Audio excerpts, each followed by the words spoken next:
Welcome to another edition of Talk City Greensboro, produced by GTN, featuring interviews and events happening around town. It's an easy way to stay in the know while you're on the go. Subscribe to Talk City on iTunes, Stitcher, Google Play, or SoundCloud so you can keep up with what's going on in Greensboro city government. I'm your host, Josh Johnson, and with me today, who needs no introduction whatsoever because everybody knows Rosemary Black. I don't know about that. Hey, so glad to be with you today, Josh.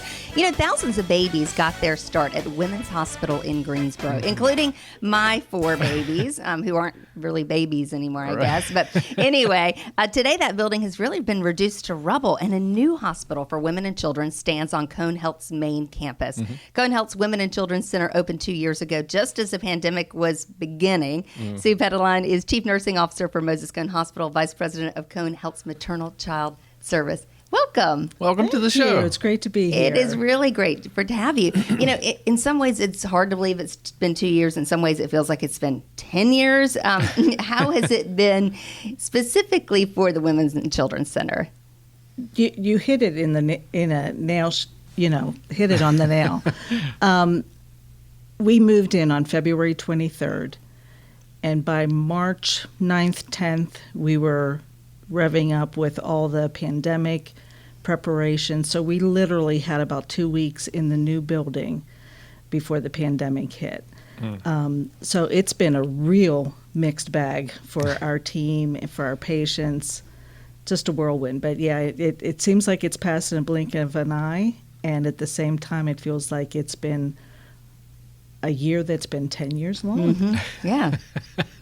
The extremely long years. Oh my goodness. It's, talk about Groundhog Day. Yeah, right. Exactly. So what are some of the services and features of the center that you're most proud of? There's so many things. One of the things that we were absolutely committed to is that the wonderful care that people were used to receiving at the Women's Hospital came with us, and that has absolutely continued. We have added things like couplet care in our NICU, which has been wonderful for the families that have been able to take advantage of that. And that's where the mom and NICU baby are not separated. They get to receive their care in the same room. Yeah. So we've been very busy utilizing those rooms. The other thing is that we can offer water births in every one of our labor and delivery rooms. We've got these little tubs that look like boats that they can roll into any one of the rooms. That's cool.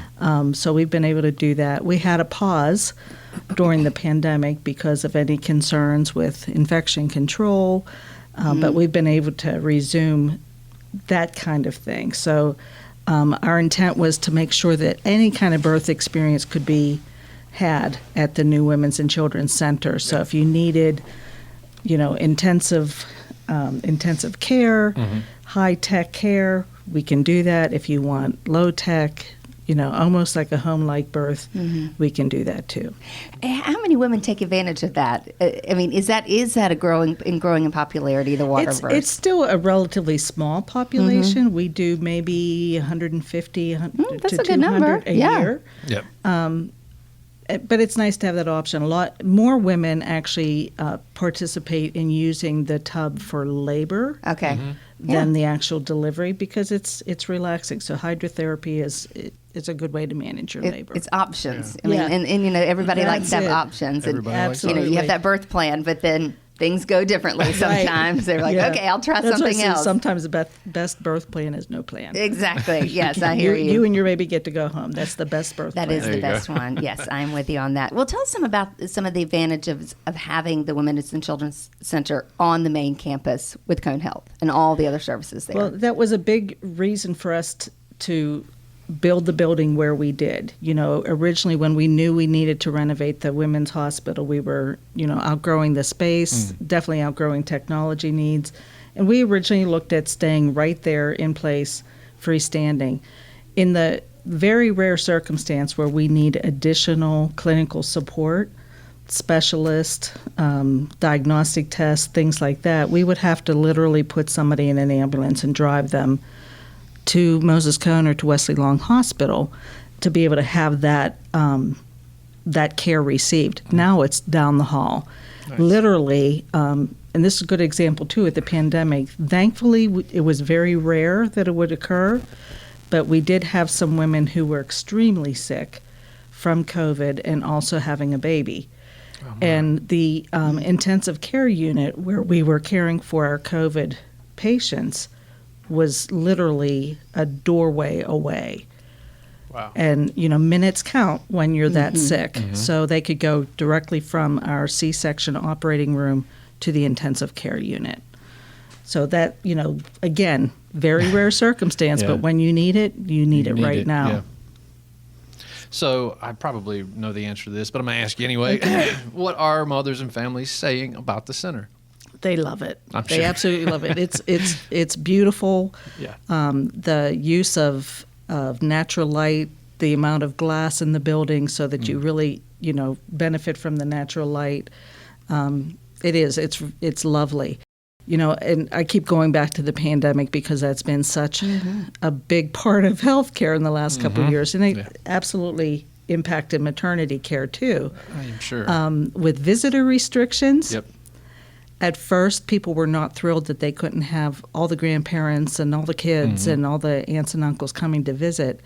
But very quickly, we started getting positive feedback, like it's kind of nice that it's just my husband and I or my partner and I. Oh, yeah, I bet. And we can focus on each other and focus on the baby. And especially for people that had delivered previously and came back, they said, don't tell my mother-in-law, but it's really kind of it's nice to just kind of be here. So that was kind of a unexpected benefit. And of course, we will continue to welcome families as we can open up things more and more. But it was kind of a nice benefit. But we've gotten very positive feedback from our families about the new center. That's great. Of course, there's still a lot of questions about the old building, the old women's hospital. We know that it opened in 2020 as a COVID hospital. I mean, it ended up, the timing on that was just... It was divine providence. It really was. Nothing short of that.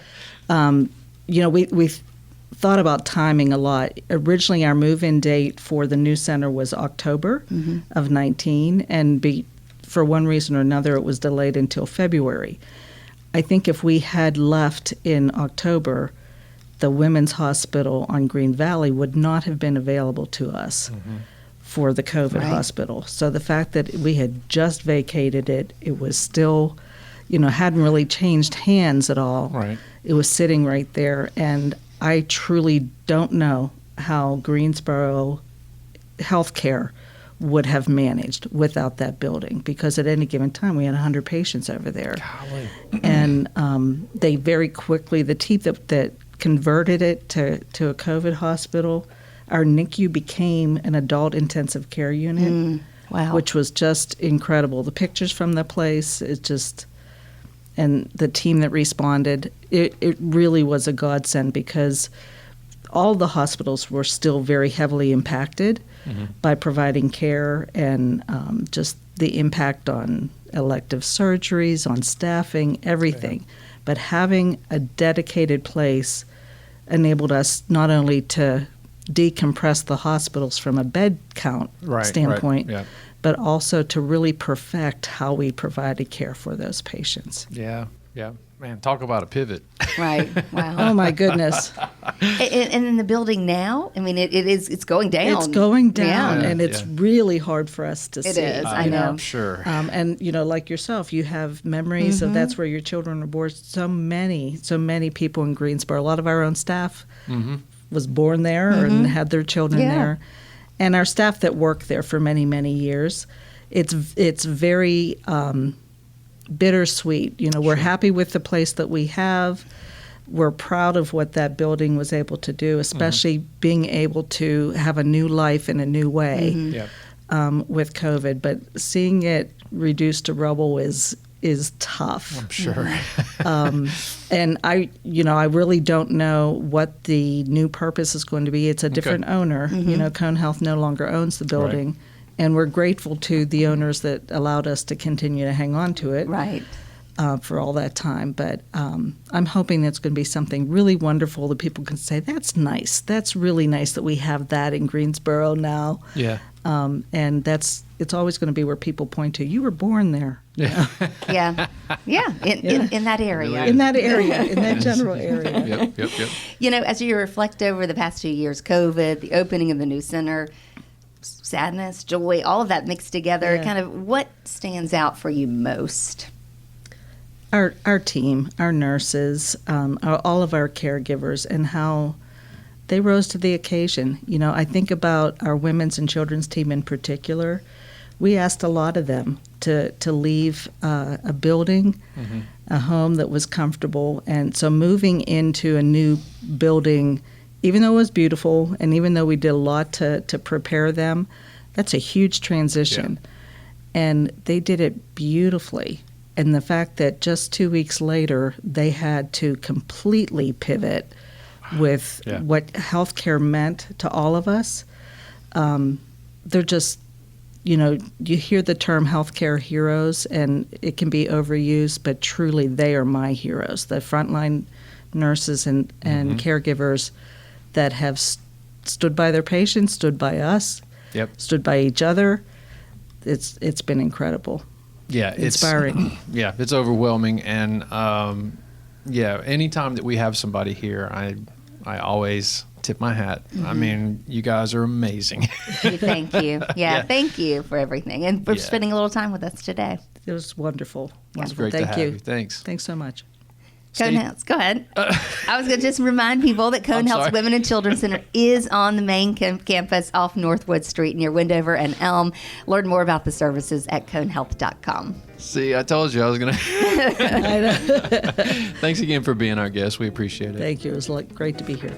Stay tuned in weekly by subscribing to Talk City Greensboro on iTunes, Stitcher, and Google Play. And don't forget, you can download Talk City from SoundCloud. That's it for this week. Thanks so much for tuning in to Talk City. Be sure to watch GTN, your official source for news and information about the city of Greensboro. GTN is available on Spectrum Channel 13, AT&T UVerse Channel 99, and North State Channel 31. GTN also streams live on Roku and the city's website at greensboro-nc.gov. Have a good one.